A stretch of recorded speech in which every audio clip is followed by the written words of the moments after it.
This is a D-pad comparison video for all these controllers I have. And some Street Fighter controllers over here.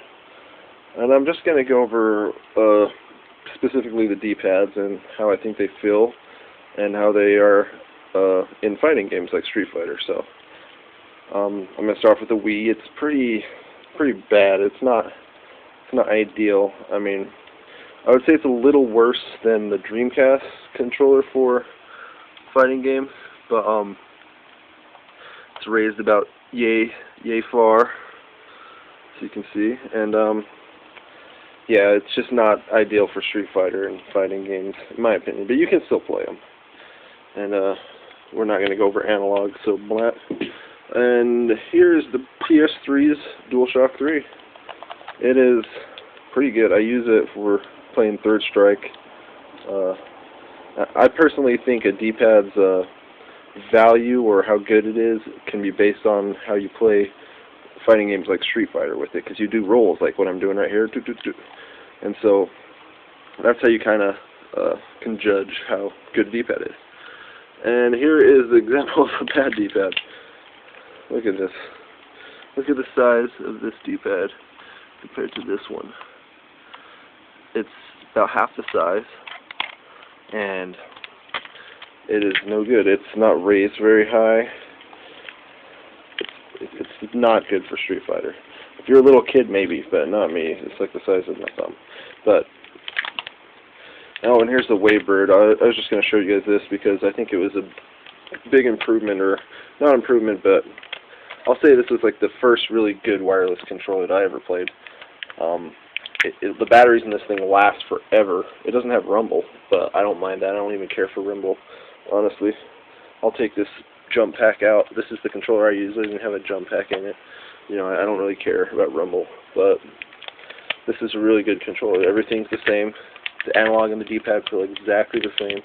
I mean, not saying that that's the greatest D-pad. It's just a lot of third-party controllers really suck, so you always want to get the Nintendo, Sega, Xbox brand, the main brand controllers for your systems.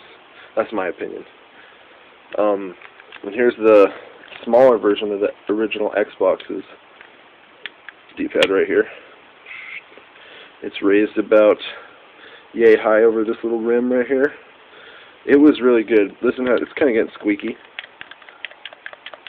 But it still works pretty well. I played Third Strike, Street Fighter Third Strike a lot on that, and it worked really well. I got used to it. So, yeah, that's a good one. So far, this is probably the second best, and I would prefer to use this one over that. And onto this, which is a fighting game system which has tons of Capcom fighting games on it, the Dreamcast. And yeah, this D-pad was yay high, kind of uncomfortable, kind of cut into your thumbs. I can feel it right now. Yeah, this one cuts into your thumbs more than any of those, but it still works. Like, it's sufficient. You actually will get a callus or maybe even a blister if you play Dreamcast too much, especially like that when you're playing Street Fighter. Hadouken! Yeah, that's just the black one I have.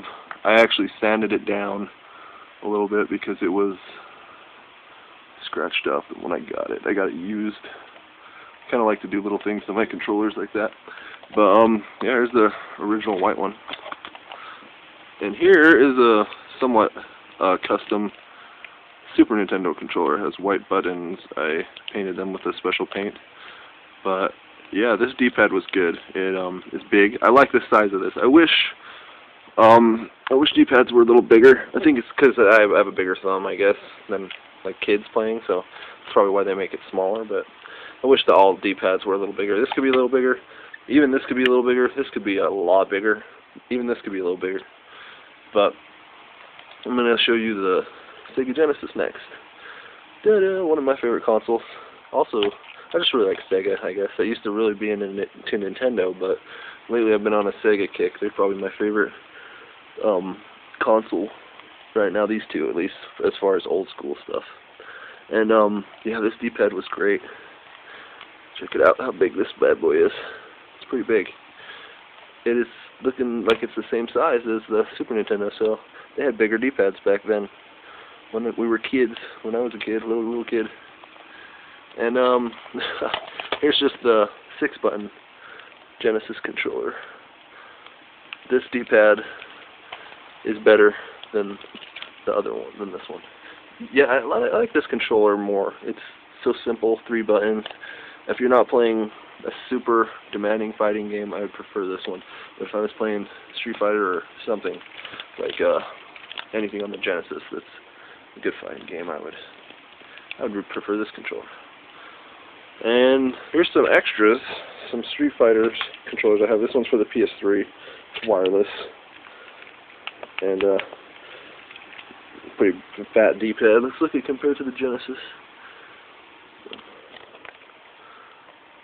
It's a little bigger. Oh no, it's not. It's the same size. Interesting. And same with this Akuma Street Fighter controller I have. This one's pretty sweet. It has a like little hologram image. Whoa. But, yeah, that's my D-pad comparison video. Hopefully it helps people who are interested in which consoles have a good D-pad. And if you're like me and you don't use the analog on a fighter, you want to know of that. So thanks for watching, and I'll do more video game related videos soon. Thanks.